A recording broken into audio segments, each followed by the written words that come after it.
Hey guys, here we go. Oh, there we go.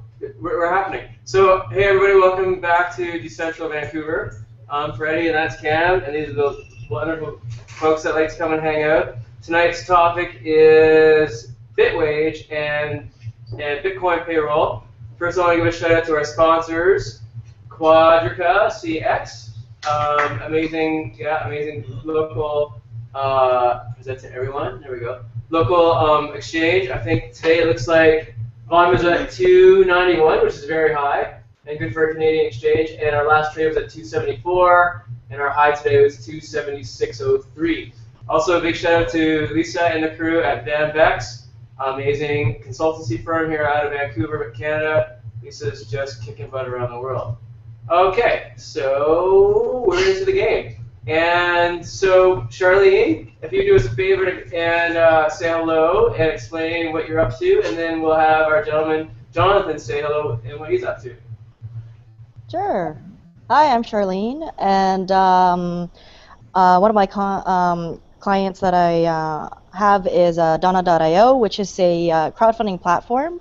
And the difference of this crowdfunding platform from Kickstarter or Indiegogo is that we accept cryptocurrencies on the platform, as well as we're currently trying to pivot towards crypto-only campaigns.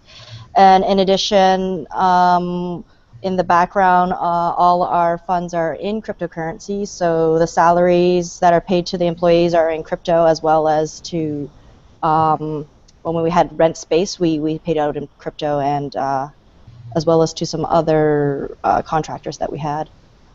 Awesome. That's pretty rad.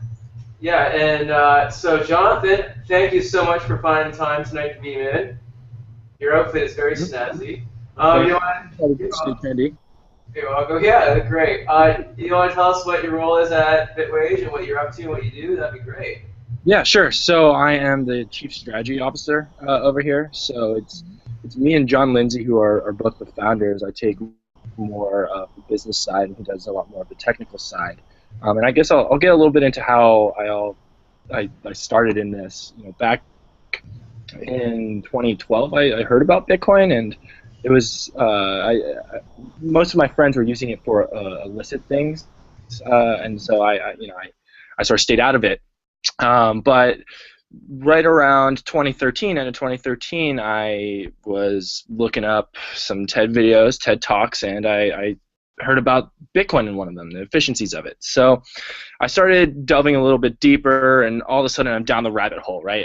A month's been gone, and I've been doing nothing but reading white papers and listening to like Andreas Antonopoulos about all this stuff. And sooner rather than later, I became that guy at work who was just, blabbing about Bitcoin all the time, how everyone needed to get in on this.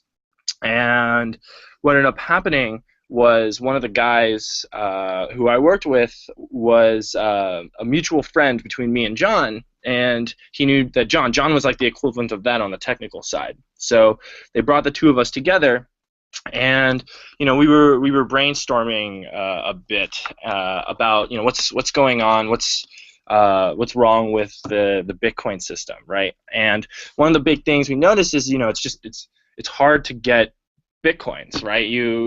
There's really two main methods of doing it. One is, you find some stranger online and you find some dark alleyway somewhere to hand over a bag of cash, and the other is you try to sync up your bank account to one of these exchanges, and you wait 3-4 days for it to verify, then 3-4 days for you to actually get the Bitcoins.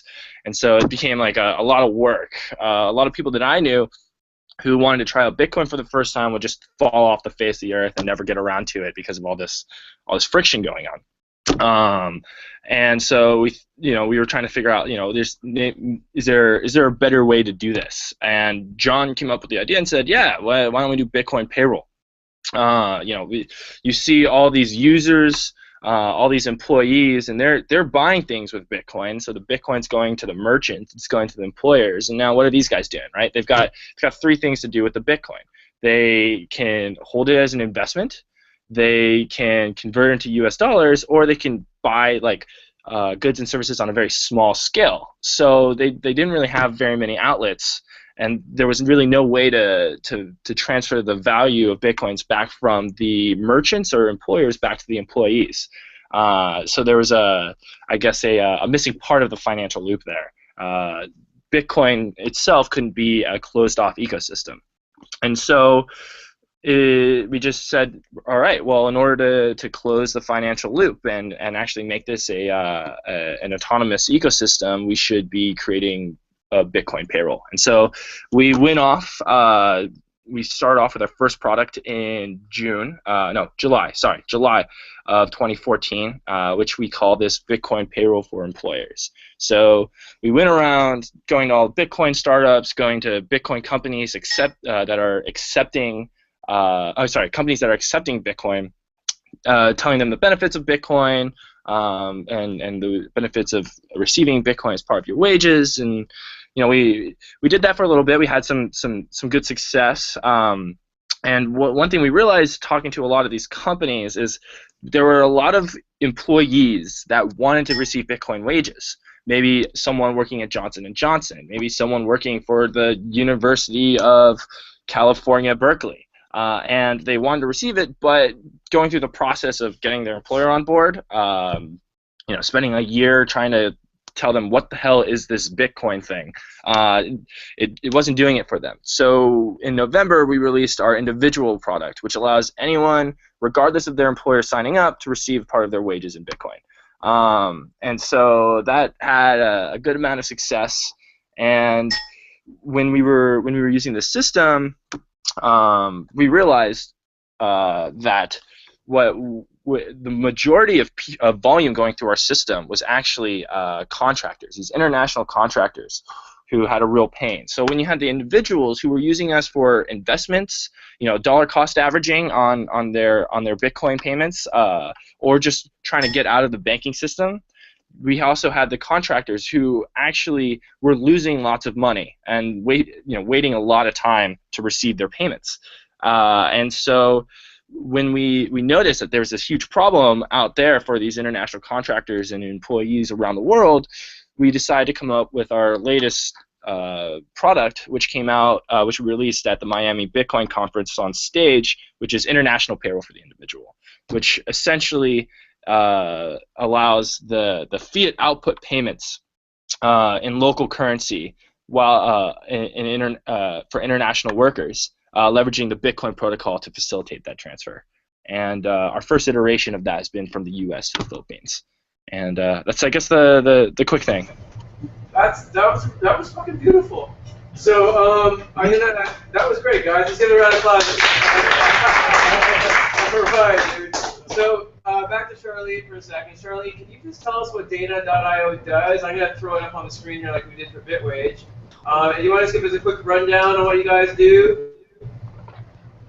Please. We're a crowdfunding. Yeah, we're a crowdfunding platform that has a few differentiators. One of them is that, like I said, you can have a fiat campaign and also accept cryptocurrency, so you can accept Bitcoin, Litecoin, and Dartcoin. We test ran a campaign with a documentary called The Corporation, which you can kind of see, I guess, down below there, the Get Off the Couch. It was sort of their anniversary edition of their movie that they wanted to release to schools. And they ran a fiat campaign, and then at the very end of the fiat campaign, they actually also ran a crypto-only campaign. And so that was kind of our test to see if there was a market segment for raising funds via only cryptocurrency. In addition, Dana.io is the only platform that actually allows direct payment. So that means we help you to essentially, how do we say this, circumvent payment processors. So a lot of campaigners said to us, we don't want to use PayPal, and they may not be, say, tech savvy enough to use crypto. So we actually allow you to give what we call a pledge, and then you arrange directly the supporter and the campaigner to receive the funds. We actually are just, we don't even get involved in it. All we do is connect you two, and the two of you arrange your direct payment, and then you enter it online as an offline payment. So it still shows up on your campaign, but we are the only crowdfunding campaign that actually helps you to circumvent payment processing, which is really unusual, obviously. That's so. Yeah. Who have been your largest raises so far? Who's your most successful client? Stretch Yoga has been super successful, which is a Vancouver yoga studio that recently just opened up down on Pender, a few blocks away. Yeah, the corporation, which is quite a well-known documentary that was released about 10 years ago, and we did a new edition for schools. And Charlene, yes, sorry, yeah. and so your Data.io pays all their employees in Bitcoin. Is that correct? Yes, that's right. So all the seed capital came in as crypto, as Bitcoin, and we, as a organization, wanted to keep it in the crypto economy. Like, we didn't want to convert it out into fiat, and our whole goal was whoever we paid, we would do all the efforts we could to ask them to take cryptocurrency. And how we did that is because spot price is quite volatile, and it's difficult for people to accept that as a salary because they don't know what it will be from, say, day to day. We determined sort of an averaging system. So we averaged out the rate on BTCE, a 7-day average, as well as the exchange rate because it's US to Canadian. So through this averaging process, you actually get a pretty consistent value, and therefore from week to week, or actually from payroll to payroll, you would receive approximately, say, 3 Bitcoin. You would know you would receive a little bit less or a little bit more, but although that doesn't take into consideration when Bitcoin started to fall below $300, then of course the averaging didn't matter how much we average it out. It's just too volatile then. But when it was between 500 to 600, it actually was relatively stable and easy to talk to suppliers to take Bitcoin for their services. That's cool. That's cool. Now, Jonathan, how does Bitwage work from, like, variety store to variety store, like variety store owner to variety store clerk? How does that work for you guys? So, can you give more? Employer to employee. How does it work?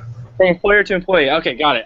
Yeah. So it's pretty easy. It's a very similar process for our BPE and BPI platform. Unless you're paying in Bitcoins, that's a different process. But essentially, we have a bank account that we provide to the employees or the employer, depending on the product that you're using.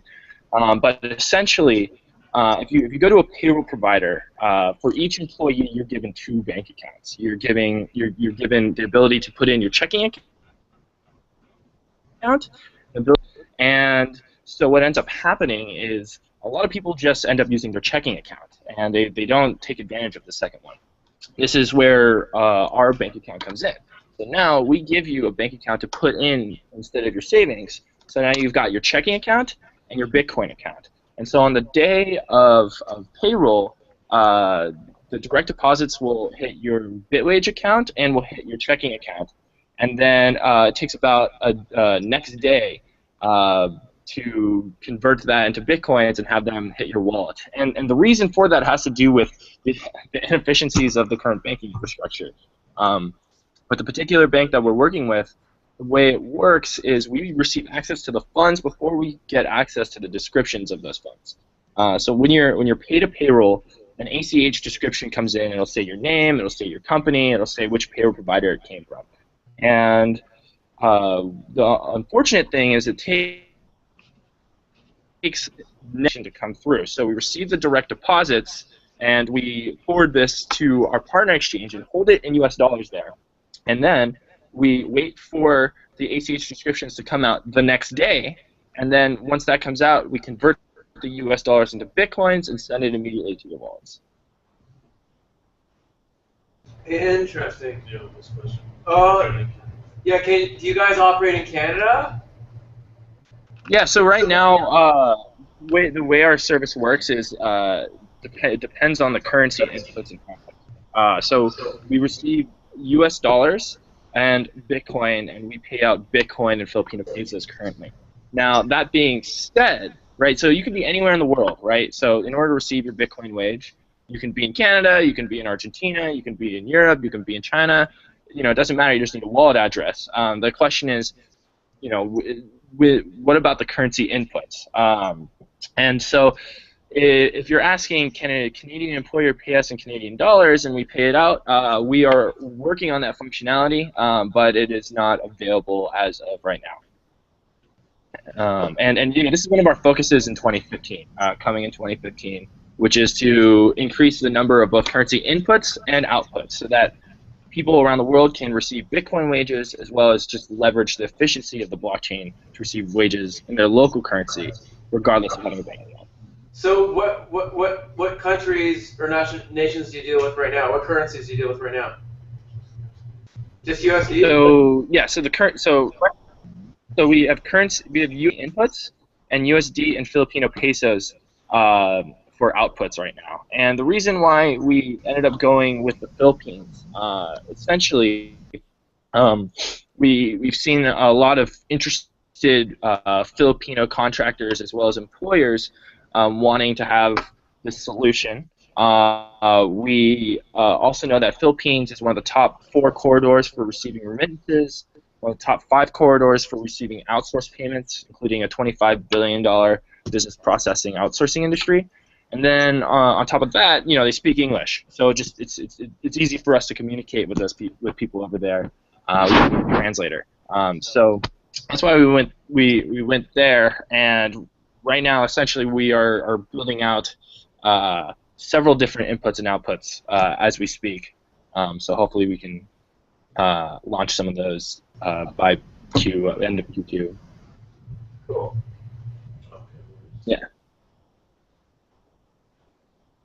Yeah, and on that international note, right? So one of the really interesting things about international payments, right? International payroll is that you're losing on average 8% of your money when you're sending this overseas, right? When you send it cross borders, whether it's U.S. to Mexico, Argentina, South Africa, China to Europe. I mean, and this is average. This is average. If you're doing U.S. to Europe, it's going to be a lot smaller of a take.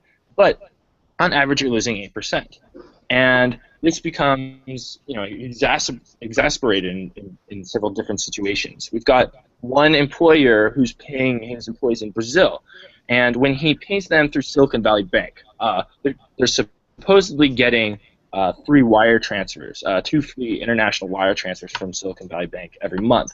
But what ends up happening is they're losing 8% on the exchange rate. So when you compare the exchange rate to the Google exchange rate, then what you're seeing is an 8% loss there. Now, when they've used our system and they paid their employees in Bitcoins, they gained anywhere between 2 and 12% on that. So instead of losing 8, they gained between 2 and 12. And the difference between that was they gained 12 when the price of Bitcoin was rising. They gained 2% when the price was falling. So even when the price is falling, they're having substantial gains paying through Bitcoin. And again, unlike the traditional system where it takes days for the money to get there, the employees were actually able to get their own local fiat currency within 24 hours. So there's a huge plus there. On top of that, we have contractors in Argentina, and these people, so they're killed on these international payments. And this actually has to do with the difference between the official rate, where they peg the U.S. dollar to the Argentinian peso, versus the unofficial rate called the blue rate, which is the rate that everyone uses in Argentina. It's published daily in local newspapers. And so when you're sending money through Western Union or through bank wire transfer or any sort of traditional means, what comes out on the other side is based off of the official rate. And so when I checked the official rate about 2 weeks ago, it was 8.6 pesos to the U.S. dollar, while the blue rate was 13.7 pesos to the U.S. dollar. So when you sent money over, there was a 35% discrepancy going on. So you ended up losing 35% when the money was converted, versus when you received Bitcoin, which is it's perfectly legal to receive your wages in Bitcoin over there, right? The way most contracting works is that you receive your payments, you report how much you got paid to the government, and you pay your taxes after that. Totally legal. And once they do that, they would actually go around and sell those pesos sell those bitcoins for pesos, or sell them for US dollars if they wanted to, and they would gain that 35% back. So it's a huge savings for countries like this, and I see that for paying international workers in Bitcoin all around the world. That's actually super interesting. Now, Charlene, how does Dana.io's method of payment differ from Bitwage? Well, it's in Bitcoin to begin with, and it's not converted out into fiat, so it just stays in Bitcoin.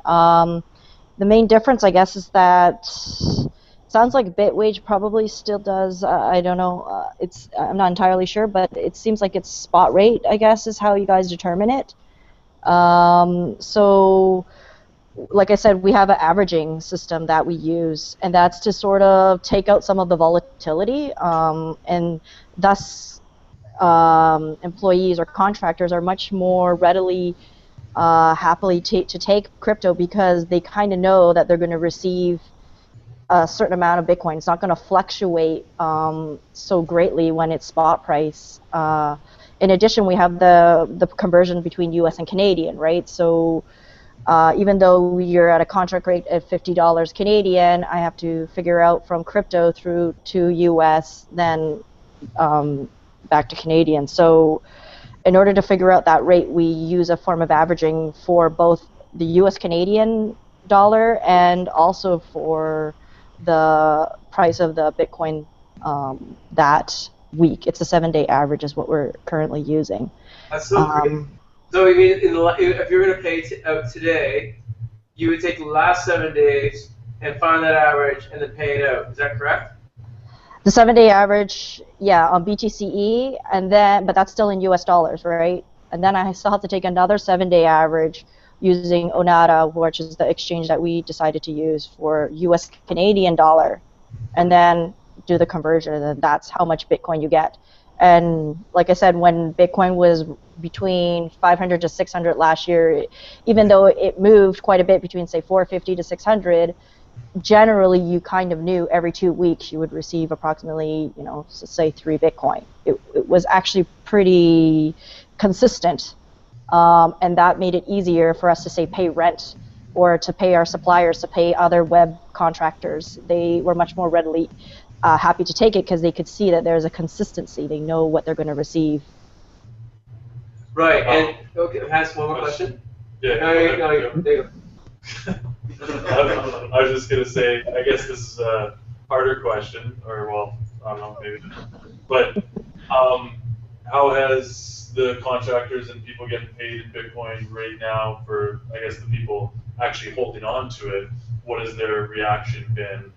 Considering the price right now, are they still right?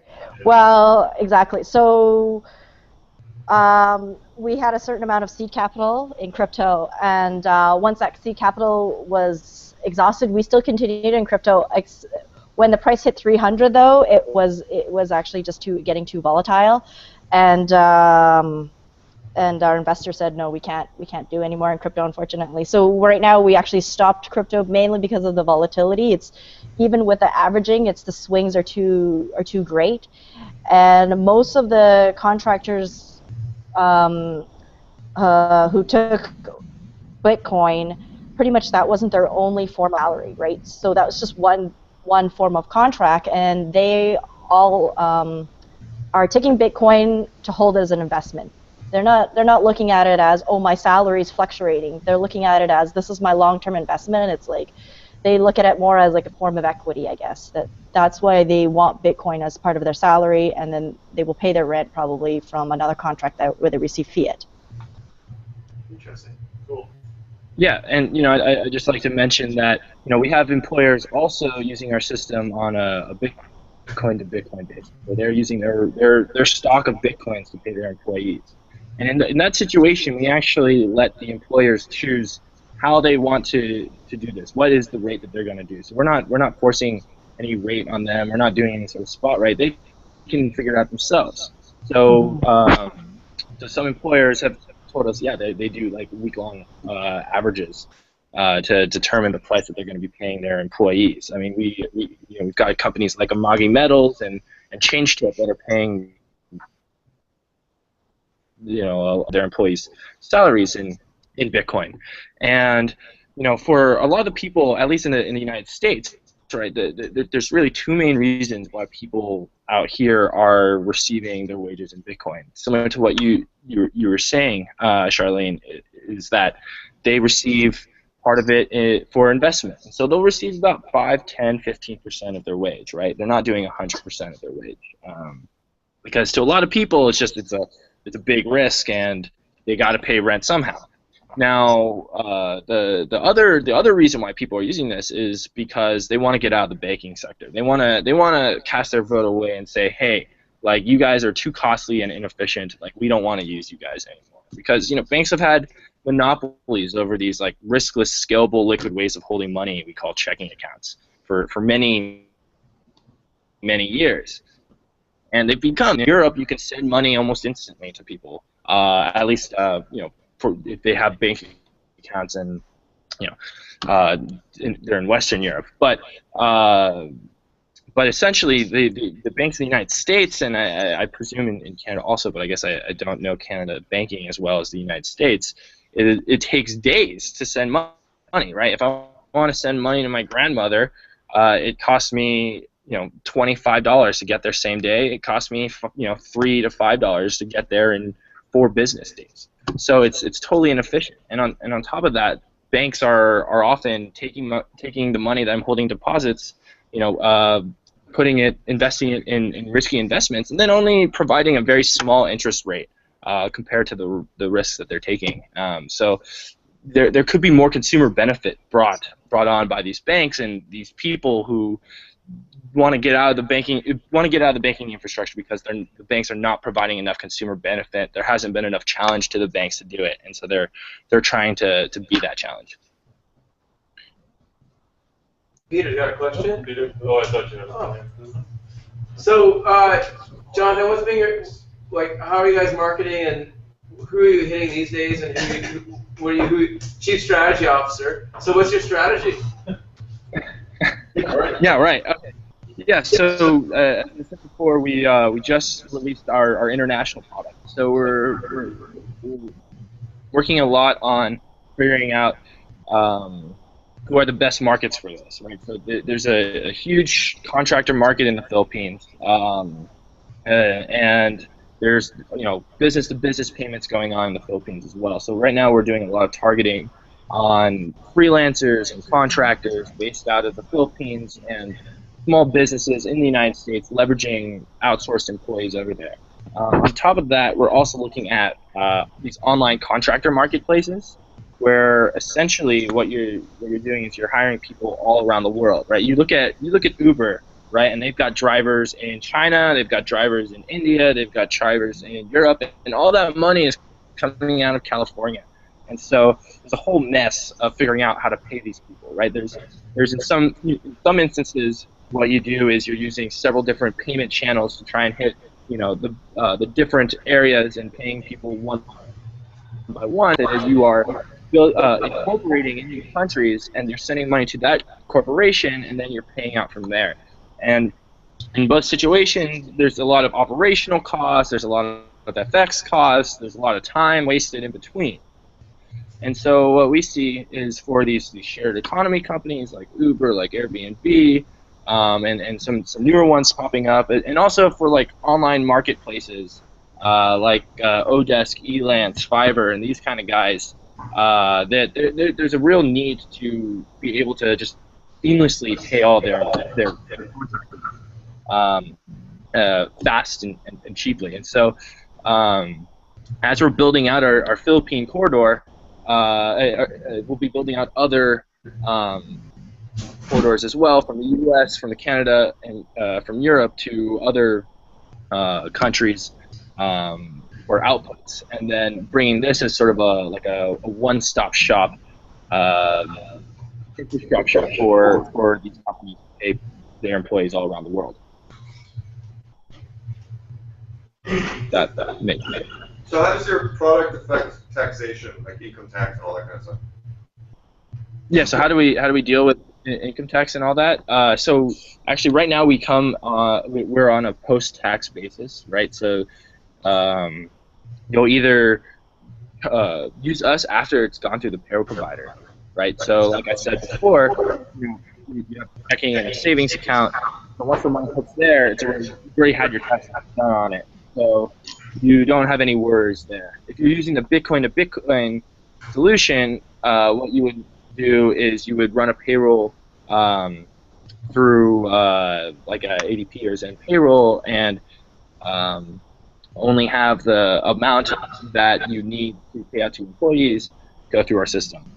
And we're looking to build out the taxes and the calculations and whatnot, and that's also on the horizon.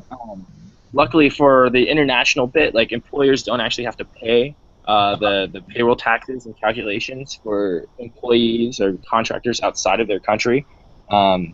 That's typically left up to the employees to deal with. There are certain circumstances in certain countries that look at this differently, India being one of them.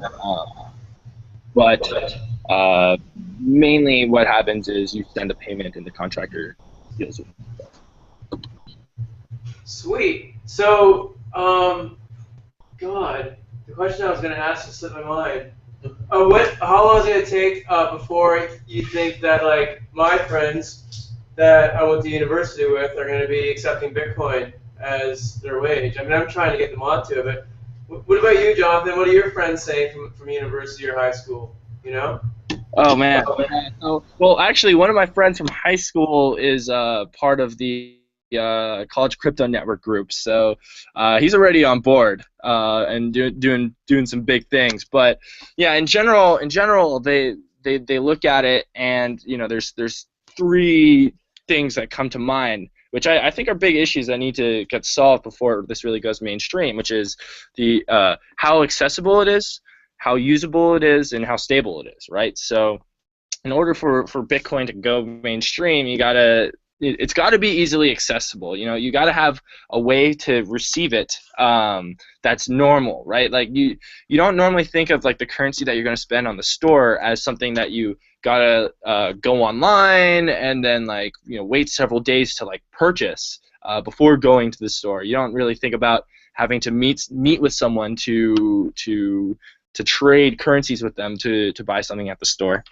And so, you know, this is a quick plug for Bitcoin payroll, but you know, when people start getting paid in it, it's going to be way more accessible, way more easy for them to actually get a hold of this thing in a way that's natural.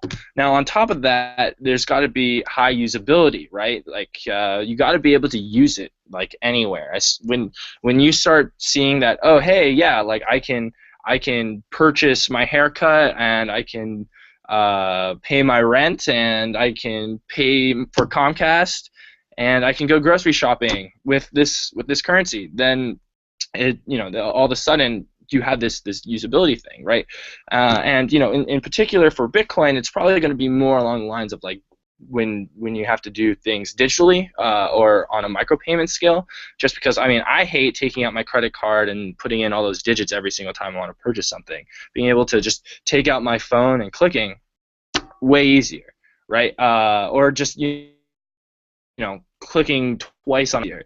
So I see that being a big place for Bitcoin to flourish. And then on top of that, there's relative stability, right? It's got to be relatively stable compared to your other options, because the mainstream, they don't want to hold their value and in several days have lost like 20% of that. And so it's going to take a while for that to happen. But the way I see that happening is it's going to be a global thing in the sense that you've got Argentina involved way that have currencies that are totally unstable, right? Some of them have like ditched their currency and are now using the dollar for their own currency, the U.S. dollar, sorry, and and so, it's in these places where Bitcoin is going to be considered relatively stable, right? Instead of your currency just going to nothing, twice in the past 20 years, like Argentinian's peso has done. Instead of that, you will now have a currency that is relatively stable and could actually shoot up in several years. And so you'll see more people holding value there. And as that happens, right, you'll see like a shift in the amount of speculation versus transaction holders on Bitcoin, right? And when there's less speculation and more transactions happening, it'll provide more stability to the system. Yeah. And it'll be almost like a network effect, right? So as these more developing countries pile in, it makes it more stable for more developed countries to go in until eventually you have a situation where in the United States and Canada and Europe are all able to say, hey, our currencies and Bitcoin as a currency are both relatively stable comparatively. It might be interesting to try out this currency that happens to be faster, easier,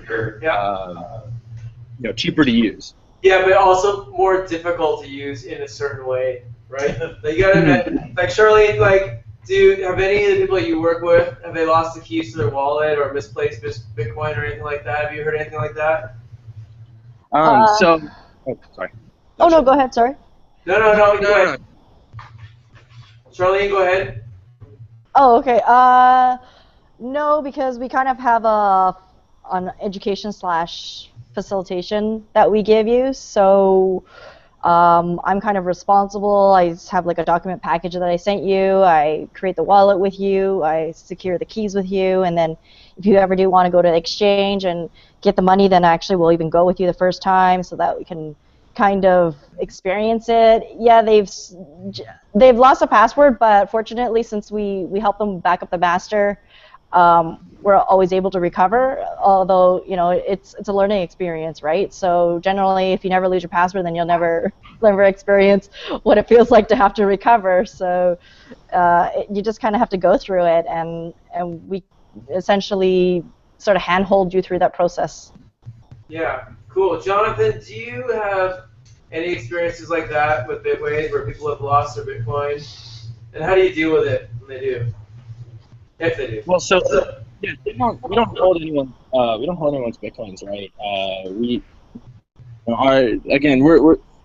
are trying to make it easy for you to get your Bitcoins.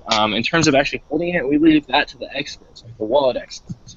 There's Zappo and Coinbase. There's blockchain and whatnot. And it's really interesting how each of these different types of companies deal with it. So I'm based out of the Plug and Play, which is an accelerator down in Sunnyvale, and a company, Airbits, is right down the hallway, and they've got this interesting solution where essentially like they don't hold any of your information whatsoever. They're sort of like blockchain, except for there's some sort of way that they encrypt it where instead of you decrypting your information on the blockchain servers, they actually decrypt it on your phone. So it's like a little bit more private in a certain respect. And so what I always ask them, because we're interested in seeing how wallet providers might be able to integrate into our system and create these like seamless experiences for new time users to just easily get paid and then click a button and have a wallet just create like that. So I asked them, what happens if someone loses their password? Are they screwed basically? Like, do they lose all of their money? And what happens is, with blockchain, yeah, that is something that happens. With Coinbase and Zappo, you don't actually have control of your wallet. They do. So you lose your password, it's not a problem. And these guys are trying to create like a solution that's in the middle that has to do with the private keys being encrypted, and that can be decrypted rather by answering a series of security questions that you have. So you have this long list of security questions. You get that right, and all of a sudden you're able to get your private key that was locked that way, and that's how they're solving that issue. So I'm really interested to see how more and more companies are going to try and solve the issue of, oh no, like I lost my private key, to my own personal bank.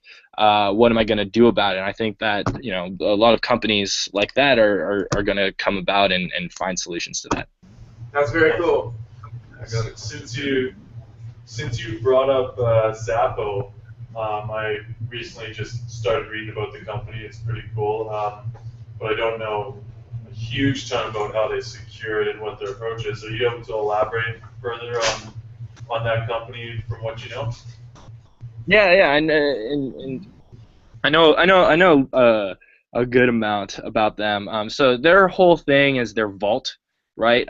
So they've got like this, super secure, extremely cold vault that you can put your money in, and they have their hot wallet, which they suggest you only do that for the bitcoins that you want to spend on your some sort of good and service like today or tomorrow sort of thing, and you keep everything else in the vault. That way you don't have too big of an issue like with Bitstamp, right, where someone hacked the hot wallets and they got all the bitcoins, right, and that that's the main issue that these Coinbases and Zappos have. But so they have this like super cold storage, the vault rather, which they have fully insured, so they firmly believe that they're not losing any bitcoins from there. And then also they've got this debit card. So they've got a debit card that you can actually use, connect to your bitcoins. I'm not sure if it connects to your vault or not, and you can spend that pretty much anywhere that accepts a debit card. And I think it's the Visa or the MasterCard network. I can't remember totally. The only downside, right, is that they don't ship these cards to the well, I'd like to say North America, but it might just be the United States. Sorry, bias from the South over here. And so that only gets sent to like countries around the world that maybe there's not as much high debit card penetration, and I'm sure they're working on bringing it to the United States. But that's what I know about this. Charlie, if you had any advice for Jonathan's company, Bitwage, as far like what would it take for Dana.io to want to use a payroll service? Let's get you guys interacting here. So Jonathan, just so you know, you can see it. We have a CFO here online with you, and you've got to sell her on your product right now. You know what I mean? So Charlie, tell Jonathan what you need and what he could do to help you out to get you interested in using Bitwage. Please. Well, right now, like, it's kind of cumbersome. Like, I obviously do everything via kind of like spreadsheets, and then I have to go and check the spot rate. I have to go and manually pretty much do all the calculations and get all the averaging, right? So if we could have that, that would be, would be nice. It would save me a lot of sort of manual time of having to figure it all out every time that we got to do it. I don't know, like, it's just, I guess ease of use is kind of the main fear of people getting into crypto and to understanding, especially at this point where accepting cryptocurrency isn't, it's like we sell it that, it's an investment that you hold. It's not for you to flip, and we try to discourage you getting crypto from us and flipping it right away. We really don't actually encourage that. We say then, maybe that's taking crypto is maybe not for you. And so Jonathan, like, how are we going to get Dana.io, and there are a few other company CEOs here in this crowd. Tell us about Bitwage and why we should use you, or when we can.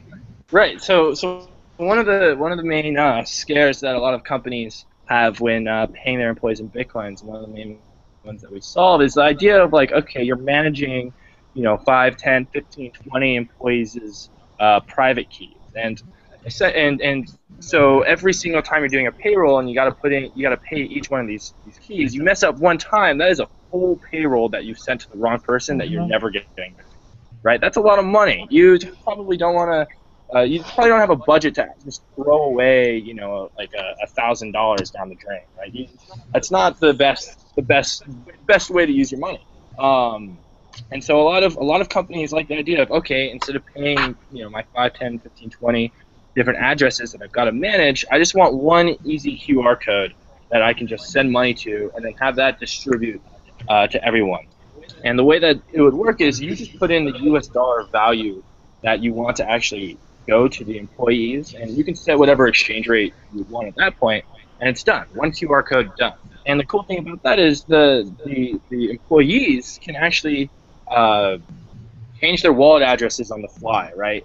If, let's say, their wallet gets compromised the day before payroll, and you, as a payroll administrator, don't have time don't have the time, or don't see his email or something like that, he set up a new wallet because you can't access his first one, and you're now sending money to a wallet that this person can't access or has been compromised. We also enable the employees to changes on the fly. And another nifty thing about that,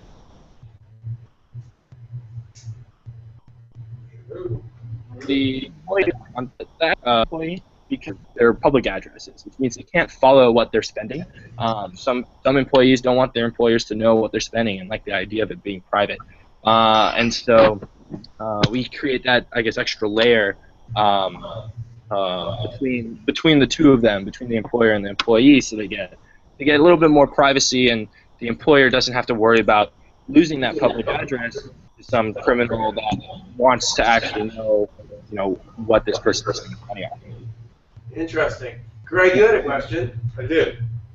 Jonathan, I'm going to give you 2 use cases, and then I'll ask you a question. So let's say I get my salary 50% in Bitcoin.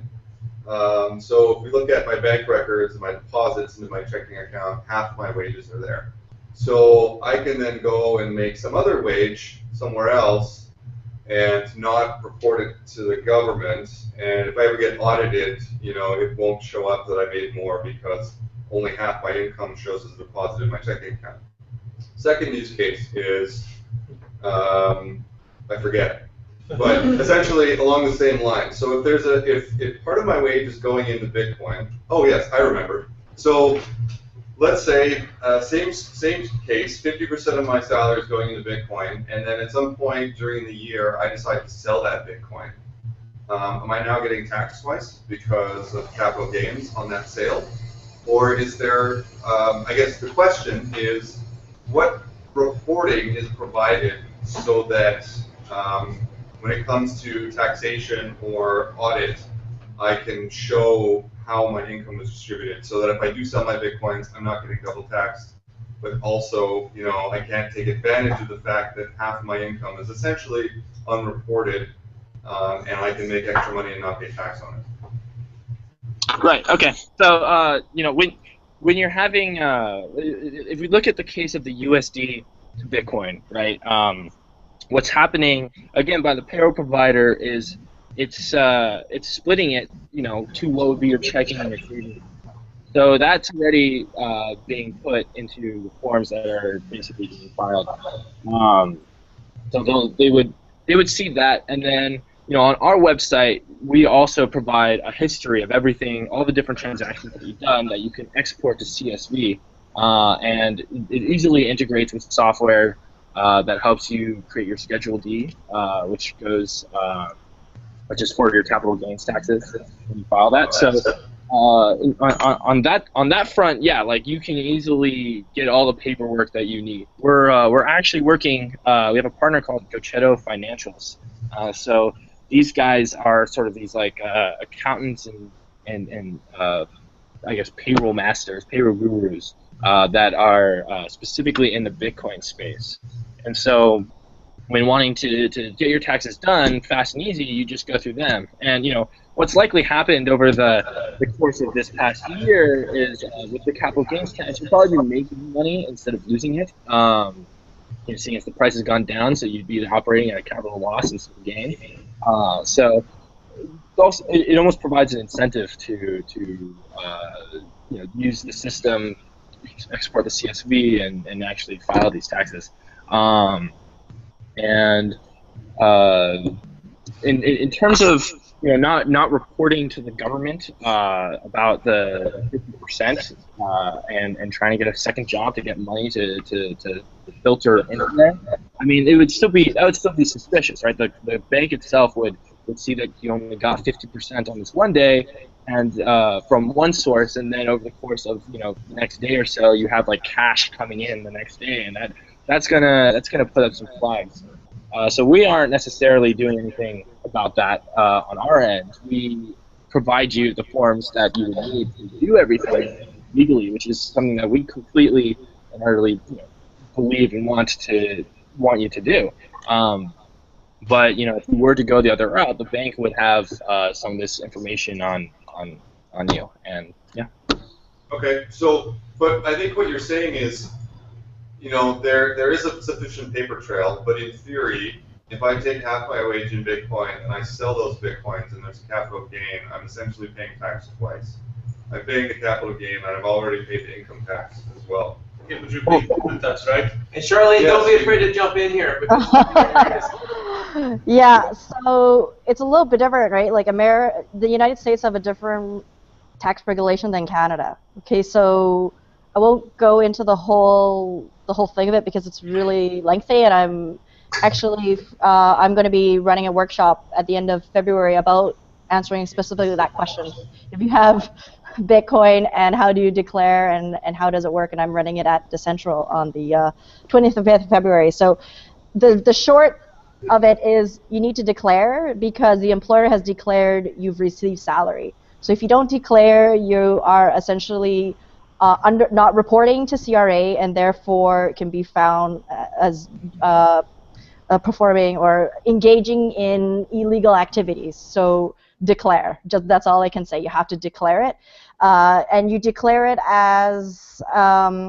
So you don't have to worry about the capital gains because right now what happens is it's salary, so it's exchange for services. So you're saying my contract rate is $50 and I'm going to get an equivalency in Bitcoin. It's a barter.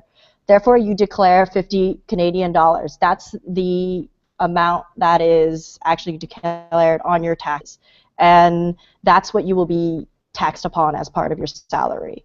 The capital gains is like another form, and that's you have to show that you're engaging in activities to increase your investment.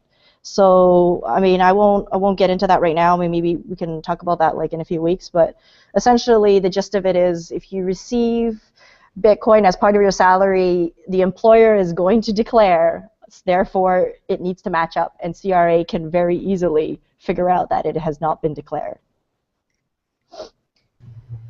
Yeah, and furthermore, right? So when you get paid in like stocks, right? And options and whatnot, and you are receiving that, you still have capital gain to pay on your stocks that you receive as part of your wage, as well as that goes up and down in volume. So it's still a similar idea in the fact that you're receiving payment in something that could go up. You're not receiving a second income tax, but you're receiving a second tax on something that's appreciated in value, regardless of that Bitcoin or a stock or something along those lines. Okay, so I think in regards to taxation, when you're selling your Bitcoins, you have to declare what value they had when you bought them. Yes. So in your wage case, you would be declaring, oh, I got these Bitcoins when they were at $200. Therefore, I sold them at $300, so I gained additional $100, and that's part of it will be your gains that you have to tax separately. Yeah. Probably. Okay. That's correct. That makes sense. Yeah, that's the capital gain when you decide to sell. So do you think this is a temporary issue? Like, let's say a 5-year issue until this sort of payment mechanism becomes more ubiquitous? Like, what are your thoughts? Charlene might have a different idea than me, but Essentially, I think it has to do more with the stability of Bitcoin, right? So, as the currency becomes more and more mainstream, people get paid in it.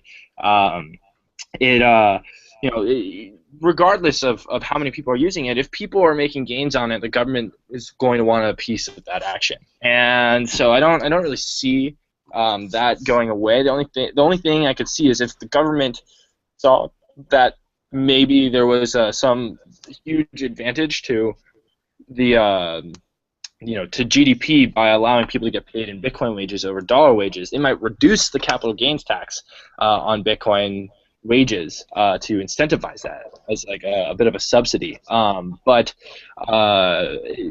unless that's going to happen, I don't see it changing. What I do see possibly changing is making it easier to actually have those taxes done, have those capital gains done. Like so, software being built that maybe we can integrate with that will automatically do the capital gains for you, or have like a button on our site where tax season comes. There's been a certain amount of capital gains.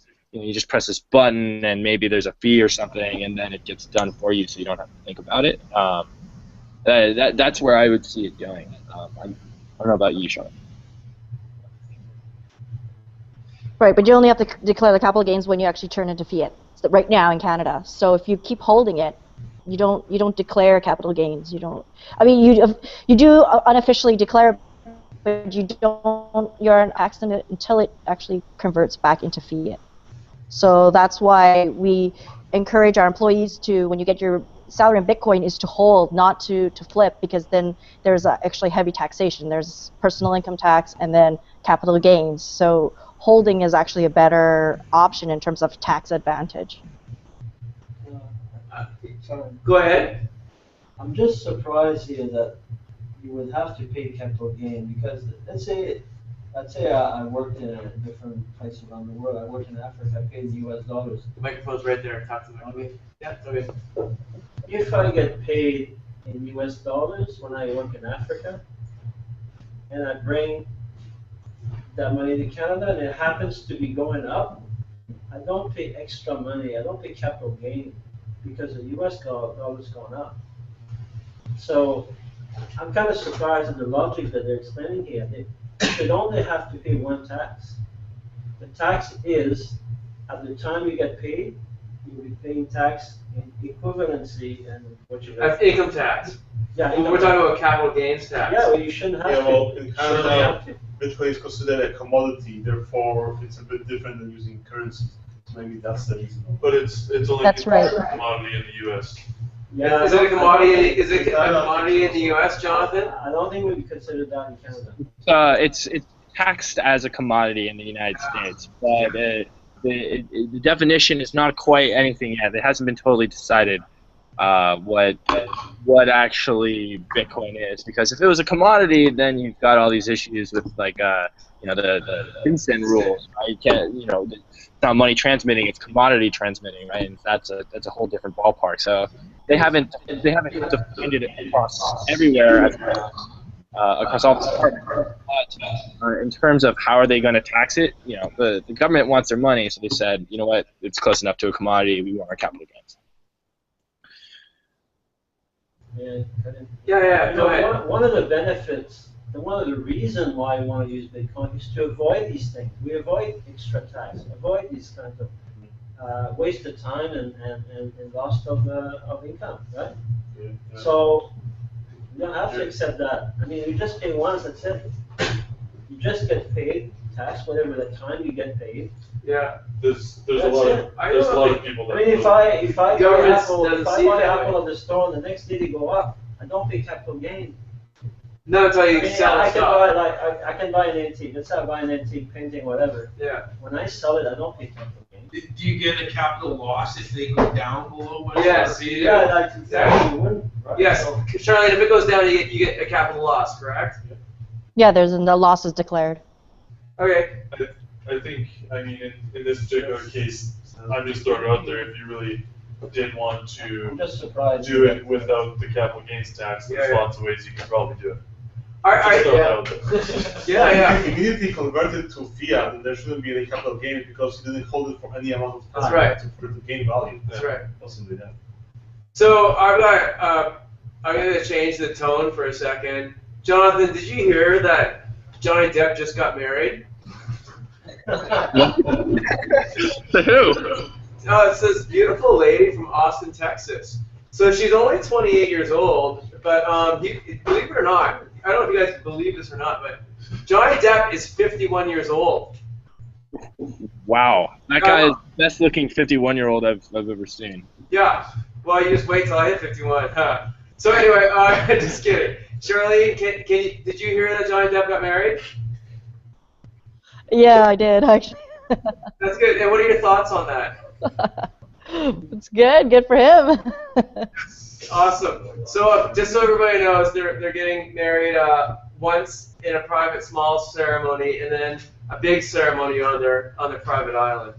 Okay. Do we have any Bitwage related questions or anything like that?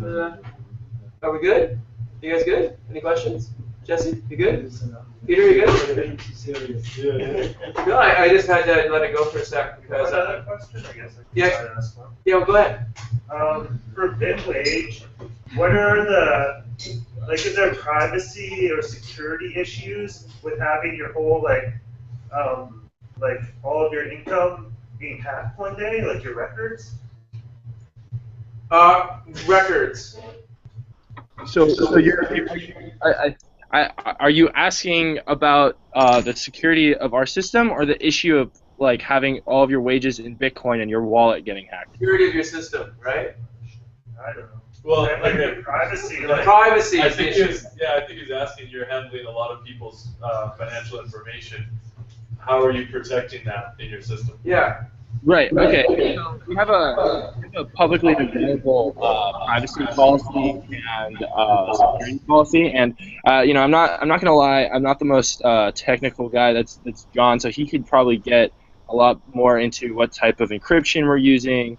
And we've got 2FA on like everything, right? So two-factor authentication to sign in every single time, to change any information that's like actually pertinent to you, like changing your address, things like that. We've got one of our security advisors. His name is Joel Weiss. He was the previous CTO security for Sun Microsystems, and he also led the team at Visa that developed PCI compliance back in the day. So he looks at our security infrastructure to make sure that we don't have any big glaring security issues going on. And of course we're constantly looking at it and updating and making sure that all of our bugs are continually being kinked out and fixed. So privacy and security are huge deals for us, right? We don't want anyone's information getting lost anywhere. Luckily we don't hold anyone's private keys, so should the worst happen, the people's money is safe, and we would make sure to tell everyone. But that being said, we're very strict for our internal protocols. Everyone has to have 2FA on all their systems, Bitwage related, and encrypted passwords, and you can't ever type out the passwords. You got to have a password key manager to make sure that if there's a keylogger on the computer, nothing gets found out from there. So we keep an airtight ship over here. Oh, yeah, microphone. There we go. That's good to hear, isn't it? Yeah. So I think we're pretty good tonight, unless anybody has any more sort of questions. I think Charlene, I know Charlene's got to run soon because she's got to get somewhere in the next few minutes. But I just want to make a point of difference here between U.S. tax law and Canadian tax law. Yeah. Like your own property. I think if you make money on your own property in the U.S., you pay tax. In Canada, you don't. Oh, we pay capital gains tax here on property. Not your own property. Oh, on your principal residence, you mean? Yeah. Oh, really? That's interesting. Well, I think that people should buy a house every 3 months and sell it and make money. Okay. So, yeah. So, are there any more questions? Are we good? We're pretty good tonight. we're gonna close it up here, guys, and we're gonna move into like a little bit of a mingle here afterwards. So, Jonathan, thank you so much for finding time tonight. Thanks, Yeah, John. thank you guys. It's been a pleasure being able to be on the show. Yeah. And yeah, please give our regards to Paul down the hall at Airbits. We're looking forward to seeing him soon, and thanks for making it. And Charlene, of course, it's always a pleasure to see you, and we'll see you again very, very, very, very soon. Okay, everybody, round of applause.